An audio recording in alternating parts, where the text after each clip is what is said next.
Hey, thanks for joining me. Holy sweet purple Jesus, does this comic book suck? I mean, good Lord, way back when, in Youngblood #2, when we were so just completely balls deep in the deep, interesting lore that Liefeld was laying out in his Youngblood comic, where every issue barely seemed to have any vague connection to the one that came before it, throw in his whole new team, the Berserkers. These guys showed up and they started kicking ass and announcing their names. And there's a Kirby guy that has like giant nail guns for his weapons, and they're just there. And then we get back to Youngblood, and then I think they're at the end of this book and maybe a little bit in issue 3. This is the only place I ever saw these Berserker characters. I never saw them anywhere else. And so digging through some back issue bins at a local store, I find Berserkers #2. I had no idea there was even a comic series on these guys that were just introduced sort of vaguely randomly in this thing.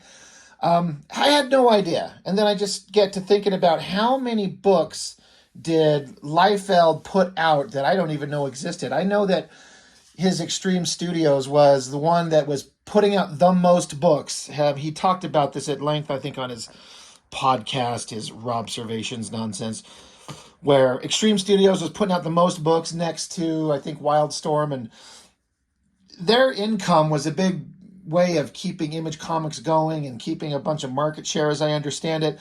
So there must be a lot of books out there I didn't even know were there. And this is one of them. And, unfortunately, it's issue 2, so I have no idea how issue 1 started. The cover is done by the guy who does the interiors. It's Dan Fraga. As I like to do, I like to make sure I preface this, that when I get into this book and start just shitting all over his crappy artwork, I don't mean any disrespect to him. I follow him on social media, and he's a pretty damn good artist. I think he's grown quite a lot. He's always posting up these sketches where he's just got like a white drawing pad and a pen, and he's just working out figure work, muscly figures, twisted and contorted, and just practicing figure work, and it's pretty damn good. But this early work, this is certainly better than the first things he ever did at the Rob Liefeld Studios. But, he's growing, but these guys were kids at the time. I mean, they had to be in their early 20s, and they had only, who knows how long they've been drawing comics, who knows where they got their education on storytelling and flow and anything. But it is just some of the worst storytelling I've ever seen in a comic book. I just kind of sat here and read this over for the first time, and Jesus Lord, is it bad. His drawing has gotten better, and you can see that he is a guy that has an attention for detail, and he's trying to do all the things that Liefeld does good, trying to ape that kind of style, that big, awesome Image Comics, giant superheroes and hot girls and monsters and anatomy and ridiculous poses and all this stuff. He's trying to do all these things, but they're completely forgetting the storytelling element of it. And then, so the story becomes hard to follow. It doesn't make no goddamn sense. Here's something that's funny I just noticed. You got this ridiculous opening page of, the splash, almost a splash page, this team, whatever the hell happened in issue 1, they're running through a forest. So you got Gray is this guy. I think his name is Gray Lore, I think. He's the big man, right? It looks like he's sitting back here squatting down, taking a shit. But this is Wildmane. He's a much smaller guy, but look, his feet are behind Gray's head. So that puts him behind Gray.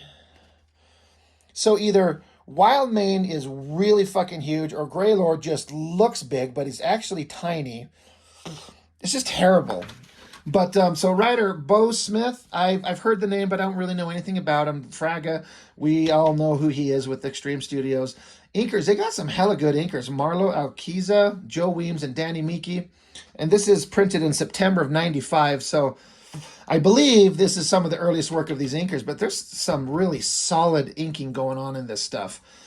Christian Lichtner on colors, that guy would go on to be doing some really, really good stuff. And then I believe he did that Joe Madureira Ultimates digital painting over his pencils that look like ass. But all that being said, I believe he's an incredibly good colorist. But you got the team. So if I can remember the name, so Gray, Wildman, I think Psystorm. Is it Cross? Is that what the hell his name was? I mean, in the Liefeld book, if this douchebag there is this douchebag there, I thought he had a cross on his eye. Am I just imagining things? No. And it keeps like changing side from panel to panel. It's really stupid. I just assume that's him, but he doesn't have a cross. It's just like a line. Whatever. Who cares, right? Somebody's narrating the book. I'm actually not sure who it is. Maybe the leader, I guess. There's no way to know. There's just the only way you'd know if you've read it. But so you got the team, and then jump to double page splash of, I don't know, Mad Max world. Rob Liefeld presents Into the Darklands. So there's some things that Frag is doing here that I think is kind of funny. So you got, I guess, main villain, and then all his minions riding. I mean, this motorcycle thing's got 4 wheels. That's a weird setup. But you got a guy up here with a Boba Fett mask. You know, when Boba Fett was cool, and then they weren't throwing him into Mandalorian and all that stuff. You got Wolverine back there. This guy's got a Star Wars patch on his shirt and little smiley faces. And so, you know, Frag is throwing in funny little artistic references and just little things to kind of make you just think it's kind of, just little Easter eggs, I guess. And I like that. I appreciate that. But all of these guys are on some kind of machines. Again, if I'd read the first issue, if I had it, this would probably make some sense. But you got the main villain, and I guess, I mean, it looks like he had his cock chopped off and replaced it with an axe sticking out of his pants, which is actually a pretty awesome design for a bad guy. Just have a giant axe for a dick. But it looks like he's, I mean, I guess he's riding a monster, I guess. It's got horns and like a tail, I suppose. So they're all riding fast-moving motorcycle things, but he's riding some kind of lizard something. I don't know. These designs are the most ridiculous 90s bullshit designs ever seen. It's like the worst of the worst. But then we just start getting to like terrible storytelling. Where are they? I guess they're out in a desert somewhere.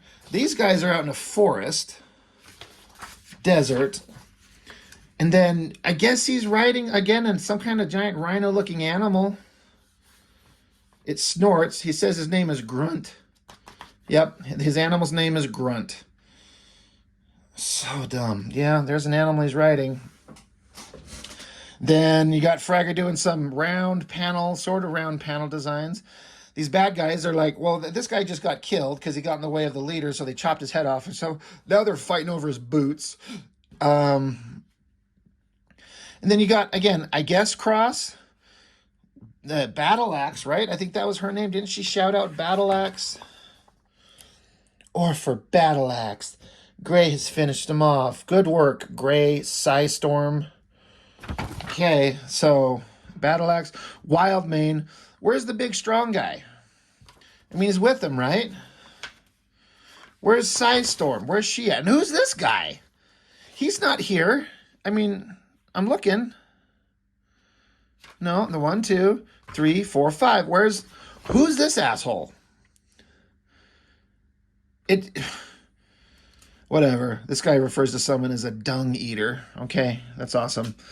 So, in a forest, in the desert, random guy just shows up that's never been seen before in this book. And then they keep talking about wherever they're at. I don't think it's on Earth, but the atmosphere, the climate keeps changing. So now I guess they're talking about like the weather's going to change. And so Wildmane's right here, and they're in a forest, right? Because they are in a forest here. These guys are in a desert here. They're still in a forest. And then the next page, you got Wildmane, you got Battle Axe. Suddenly they're in like wintry mountains from the turn of a page. They're just in wintry mountains. Wildmane, what is it? Did you get a whiff of something? He's like, thought I did Hatchet. He calls her Hatchet. I mean, isn't this bitch Battle Axe? I mean, she's got a mohawk. She doesn't have a mohawk here. She's got a stripe. She's got an eye patch on the same side. She's got a white streak. Looks like she's got a white streak on top of her hair, unless it's bird shit. So, hatchet, battle axe, I don't know. I don't think anybody else does. But fourth-rate Wolverine knockoff with the... Why does every animal character have to have the Wolverine hairdo? Can any of you pieces of shit come up with anything different than the Wolverine haircut if you have an animal character? Like, good Lord. At least, like, Silvestri gave Ripclaw a long ponytail, and Jim Lee gave his Wolverine character a long ponytail, except it was green. But all the clawed guys, all these animals got to have, like, a Wolverine haircut. It's really stupid. And then the Liefeld retard helmet. Just this thing framing his face. And then for some reason, it just cuts to, like, cyberpunk Santa Claus up in the mountains. And... so you got the heroes again. There's, I guess, Cross, Gray, Wildmane with the stupid little shoulder pad things, a fist of somebody else, and then a front shot of another guy. Now, this guy's like wearing a baseball cap now, right? I mean, right? You got a little spit curl coming down out of it. Who the fuck is this? Is it this asshole? He's not wearing a hat. Oh, I guess he's got a hat in his hand. I guess. This is called storytelling failure. Like a master class in fucking stupid storytelling. Hat in his hand, I suppose. This is the first time you've seen him. Now he's got his hat on. He's wearing this like Star Wars-y dress, and he's got like ripped up sacks or something on his shoulders, and like chest titty pads or something like that to protect him, and Batman's utility belt. So I guess that's him, but he's got his hat back on because, all right, they call him, is he Dirk? I don't know. Cyberpunk Santa Claus says he's going to get these guys. They're going to get guns and ammunition and their women. All right. And then just suddenly, out of the blue, the guys from going to being in the forest to being in the snowy land, they're surrounded by a bunch of like bobble-headed, little round-shaped headed cyberpunk Santa Clauses. So they're all back to back. They're saying, we're here to take your weapons and your women. And, you know, maybe Cross here says, we take care of our women's. And so he punches cyberpunk Santa Claus. He's got Cyclops' visor on. And then just a giant double page splash of maybe Cross and fourth-rate Wolverine yelling, "Go Berserk." A double page spread, and you've got a team of 5 guys plus some throwaway dork loser nobody surrounded by a bunch of cyberpunk Santa Clauses, and this is all that Fraga could come up with. Now I'm looking at it, there's some really nice, fine, controlled inking going on this page. I wonder if that's Joe Weems or Miki. It's just like, yeah, you spent a lot of time on this big face and the hair and this. How much real estate on your double page spread is this giant pointy shoulder fingernail? Looks like a, let me get it close. See, if my thumb was right there, it'd be a fingernail, right? Anyway, whatever. And then there's like sound effects of bludush and burdap and barats. But it's time for the Berserkers to go berserk. And these guys have numbers all over him. 51, 50. I swear on this other page, on his like ankle or something, there's a 23. What in the fuck is going on with this comic? So what a waste of a double page spread. And then, oh right, yeah, there's a big strong guy that's been in 2 panels, right? He's here taking a shit. And then you cut back to, he's not in the backgrounds here anywhere to be seen. There's a little part of him right there. That's it. And then they go berserk. And then he's just there beating the shit out of somebody. Still looks like he's squeezing out a big steaming log. And then Wildmane is saying cold cuts for the deep freeze as he rips cyberpunk Santa Claus's throat out. And then I guess this is Psystorm, I guess. And our focus here is tits and ass. And I guess maybe shoe.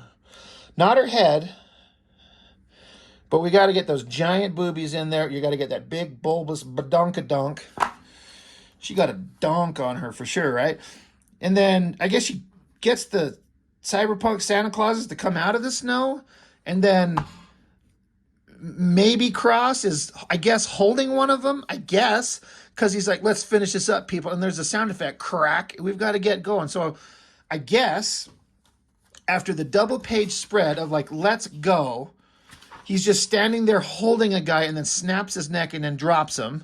And Gray is just like throwing up gang signs. He's like, West Side represent, right?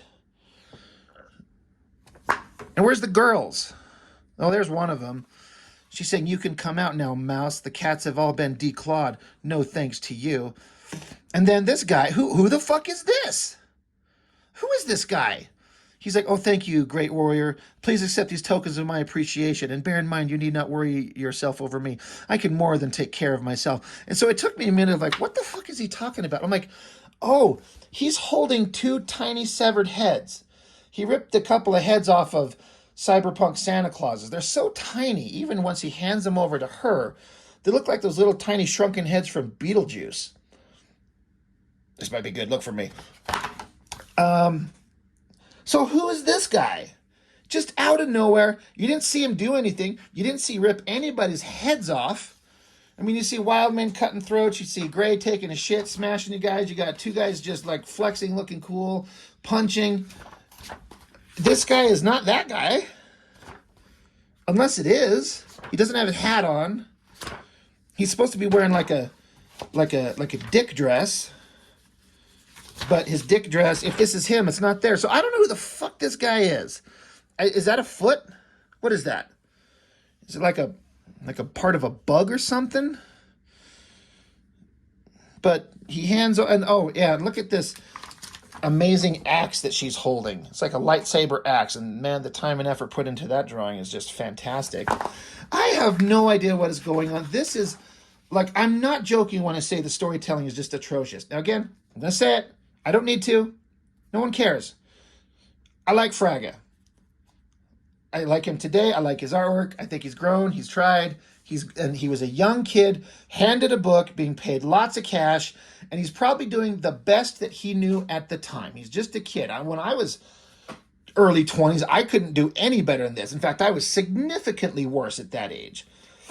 So, the fuck do I know, right?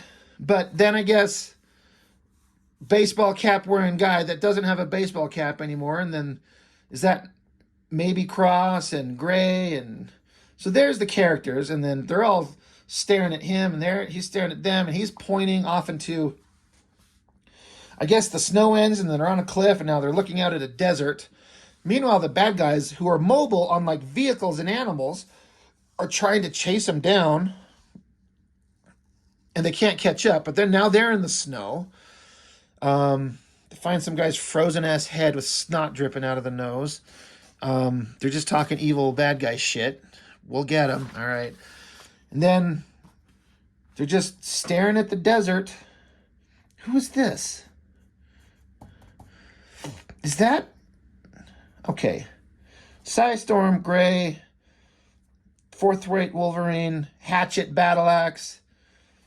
I guess that's Cross, or maybe Cross. So is that this asshole? Like, okay, now he doesn't even have a shirt on. He took his baseball hat off, and he took his little Star Wars dress off.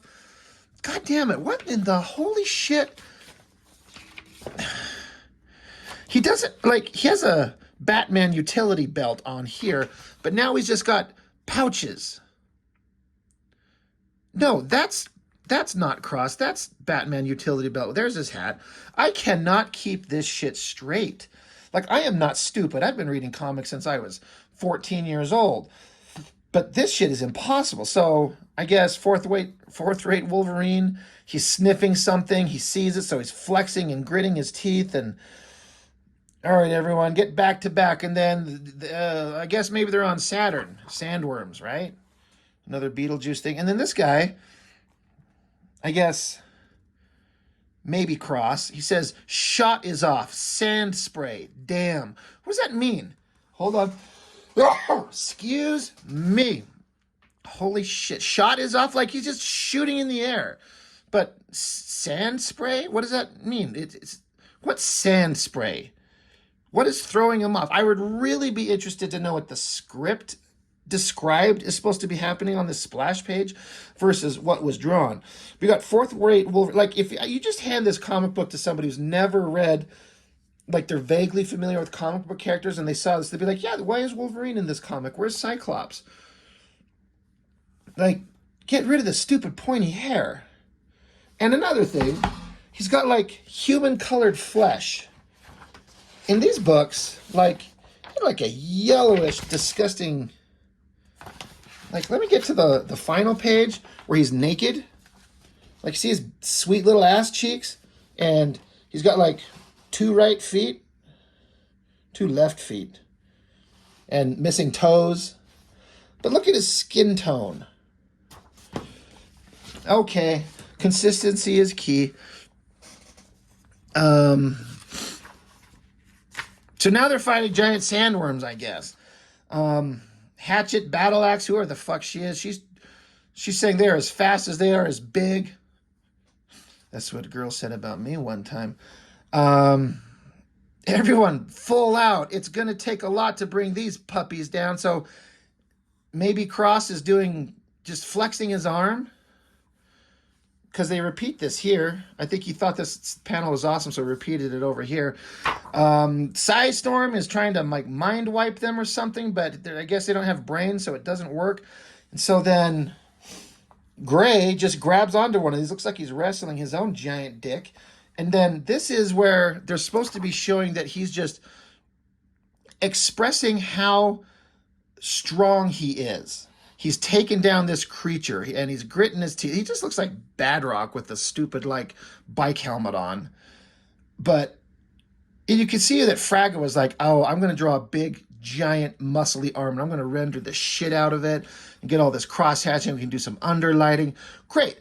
But, you cut it off at the hand. You can't tell what he's doing. Like, if you just saw this page on its own, what is he doing? No idea. You have no idea what's going on here. This looks like a hamburger or a biscuit or something floating through the air. And something's going eyak. So I guess the lizards are going yarg, and then it's eyak, and he's going mrn. And then I guess maybe Cross and maybe Storm. Something happens, so something goes swoosh, and she goes whoa, and then she has enough time to say something awesome.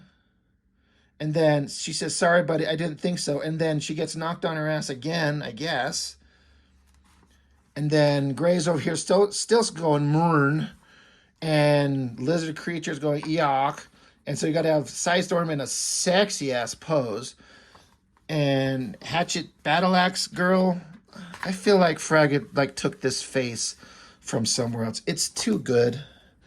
I'm not saying it's great, but getting a face at that angle, the eyes looking up, the nose. In fact, it kind of looks familiar. My brain's saying that he might have scoped out a J. Scott Campbell face or something like that and kind of, manipulated it around anyway. And that's fine. I don't care. Then I guess her lightsaber battle axe gets thrown and chops up the lizard thing and I guess kills it. And then Wolverine's on the scene again, and Fraga's like, I'm going to do some heavy shadowed, badass musculature. Got some badass inkers making it look cool, I guess. The girls are like, thanks, Hatchet Eye. And she's like, hold your tongue, sister. It was nothing. And then she should have been like, use your tongue here. It'll be awesome. And then they're just off just having a good old time when, I guess, not Wolverine. He says, yeah, come on, you sack of wet snot. Get closer. What? And then he just, punches something. Again, we're getting a big flexing arm shot because it's not like we didn't just have one here and then here and then here and then here, and it's all the same right arm. Dude, chill it out. So I guess Wildman stabs something in the ground. You never see it. You see a little blood squirting. So, you can just assume we're talking about the lizard creatures, but you don't see it. So it's stupid. And then we cut back to the bad guy, and at first I thought there was some worm thing crawling around his shoulder. It was just his giant stupid shoulder pads, and That's not how you hold binoculars. He's got his like elbows pushed together. When you hold binoculars, your elbows are out. So you should draw like your head and your body, and then draw your shoulders, and then have your hands coming out and then back in. It's just ridiculous. And then I guess this is some kind of like thermal imaging of something. I don't know. No one knows. They're still in the snow. They're in the desert. And then Gray, I guess he's taken another monster shit, or his dick has grown huge. I know he's fighting the lizard. I'm just trying to make sense of this comic book and keep my own sanity. Prophet, the trade paperback. Anyway, that's the end of the story. To be concluded. I really want to dig up issues 1 and 3 and see where the hell this story goes, and just see how bad Fraga's storytelling was in this. His drawings have gotten better by far than when he started. Like, he's growing. When you're drawing all day, every day, you're going to get better, and he does. So, more Liefeld shit. There was a issue 2 of Combat by himself. Hardcore, hard-hitting action as the barbarian warrior is unleashed in the conclusion of his 2-part miniseries. That is a terrible drawing. Like, I guess it's fine, but it looks like a very small, rough sketch that was blown up. I don't know. The Shepherd is coming all over your face. Extreme Destroyer. Did this happen? Chilling sequel to Extreme Sacrifice. I don't know who the Shepherd is. All these faces. So, Shaft, Glory, who knows who. Double who knows who. A 9-part storyline. I've said this. I know I go hard on Liefeld. Hard on. I kind of like this drawing. I don't care. I don't care. It's got everything wrong, but it's kind of like he's leaning into this ridiculous, exaggerated, almost anime-ish kind of thing with the crazy punk hairdo. It's like he stole Shatterstar's mask, but he's so big and Shatterstar's much smaller, so it doesn't fit the same. So it's like tiny on him, but he's happy because he got it. And he's got a couple of like wrapped up sticks on his back. But I just like how he's gigantic. And then the coloring on this girl, the ridiculous outfit. I mean, it's not, these proportions on her are not pushed to the extreme shit level that he's done before. I know I don't have to justify myself. No one gives a shit what I think. But I kind of like that drawing. For a Liefeld thing, the over-exaggerated giant prophet, hot babe, the coloring looks great. I've always kind of liked it. I'm a hypocrite maybe. What the hell else? New Force from the pages of Extreme Destroyer. I bet there's a hot girl with long hair and a hot girl with short hair and a tough leader and like some kind of animal monster character, and then another guy with like an attitude problem. I dare you. I dare you to challenge me on that, right? War Child. That's another thing I only ever saw ads for, but I never actually saw the book. Chap Yap. I mean, he had something. That's almost kind of cluttery, but I still kind of dig it. The biggest sin is this bullshit Liefeld drawing for Battlestar Galactica. I kind of like the original series, but the re-envisioned series is so good, and that is just atrocious. Like, how is that Starbuck? Oh, he's got a cigar in his mouth, so that makes it him. Anyway, this book was just trash. But Fraga was growing as an artist. He was getting better at drawing big, awesome Image Comics type images. But his storytelling was just horrible. And I've actually not read a comic that he's drawn since the early Image days. So I can't speak to how well his storytelling is these days. I imagine he must be much, much better at it. I bet he's pretty good at this point. He's still drawing comics. He still takes it seriously. I bet he's really good now, but this early work is just horrible. Anyway, that's all I've got. Thanks for watching, and see you next time.